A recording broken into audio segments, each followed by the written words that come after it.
اب میں آپ کو مثال دے کر سمجھاتا ہوں. میرے پاس شیشہ ہوتا نا, میں آپ کو شیشے سے سمجھاتا ہوں. یہ جو سلاسل ہیں اولیاء کے, اس کی حقیقت سمجھیں. اللہ ایک ہے, مگر انسان کے بدن کے تن پر اگر اس کا جلوہ ظاہر ہو تو شریعت کا نام, وہی ایک باطن میں آ جائے تو اس کا نام ہے طریقت. ہے ایک, ظاہر ہو تو شریعت اور باطن ہو تو طریقت. اب اس ظاہر باطن کے بعد آگے بات سمجھیں. یہ جو سورج چمکتا ہے یہ نور ہے کہ نہیں؟ اونچا بولیے, بول اونچا. نور ہے نا؟ آنکھ بھر کے دیکھ سکتے ہیں؟ نہیں, آنکھ چندی آ جائے گی. فرمایا ظاہر میں بھی میرا نور اور باطن میں بھی میرا نور, مگر میرے نور کو تم آنکھ بھر کے دیکھ نہیں سکتے. تم تو اس چمکتے دمکتے سورج کو نہیں دیکھ سکتے. آفتاب چمک رہا ہو تو آپ نے اس سے کسی کو چمکانا ہو, سورج سے کسی شے کو چمکانا ہو تو آپ کیا کرتے ہیں؟ ایک شیشہ لا کے رکھیں گے, شیشے کا رخ سورج کی طرف. آپ مثال سمجھ جائیں, سارا بکھیڑا سمجھ میں آ جائے گا. شیشے کا رخ کس طرف ہے؟ اونچا بولیے, سورج کی طرف. اب وہ جو آسمان پر چمکتا ہوا سورج ہے وہ آئینے میں نظر آئے گا کہ نہیں آئے گا؟ اونچا بولیے. اب وہ جو وہاں نور چمک رہا تھا وہ من کے اندر آیا کہ نہیں آیا؟ اتنی سمجھ آ گئی. اب اس آئینے کو, اب یہ میرے سامنے ایک آئینہ سمجھے, سورج یہ چمک رہا, میں نے ایک آئینہ رکھ دیا. اب میں نے چاہا اس کے آگے ایک اور شیشہ رکھوں, تو میں نے کیا کیا؟ میں نے شیشے کے آگے شیشہ رکھ دیا.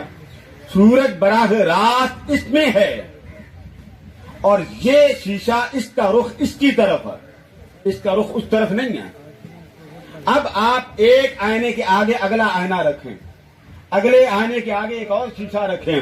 وہ جو آسمان پر چمک رہا ہے سورج, وہ پہلے آئینے میں نظر آ رہا ہے کہ پہلے کا رخ ادھر ہے. اب پہلے آئینے سے دوسرے آئینے کو آگے لگایا, دوسرا آئینہ پہلے آئینے کی طرف ہے, سورج کی طرف نہیں. دوسرے سے تیسرا آئینہ, تیسرے سے چوتھا آئینہ. وہ جو آسمان پر سورج چمک رہا ہے وہ پہلے آئینے میں ہے, دوسرے پہ نہیں. وہ پہلے آئینے میں ہے, تیسرے پہ نہیں. وہ پہلے آئینے پہ ہے, چوتھے پہ نہیں. جب وہ آسمان پر چمکتا سورج پہلے آئینے سے چمکتا دمکتا انعکاس کرتا ہوا 50 آئینے تک جا رہا ہو, حالانکہ 50 کا رخ ایک دوسرے کے سامنے ہے. پہلے کے سامنے دوسرا, اب بولتے جائیے, دوسرے کے سامنے تیسرا اور تیسرے کے سامنے چوتھا. آپ اینگل درست رکھیں, زاویہ درست رکھیں. وہ جو پہلے آئینے پہ براہ راست سورج چمکتا ہوا نظر آ رہا ہے وہ سارے آئینے میں چمکتا چمکتا آخری آنے تک نظر آئے گا. اب میں آپ سے کہتا ہوں کہ سورج تو پہلے آنے میں چمکتا تھا, آخری آنے تک کیسے پہنچا؟ آپ کہیں گے ایک دوسرے کے ساتھ اس کا تعلق تھا. اگر اس تعلق کی مثال سمجھ میں آ گئی, اسی کو اولیاء کا سلسلہ کہتے ہیں.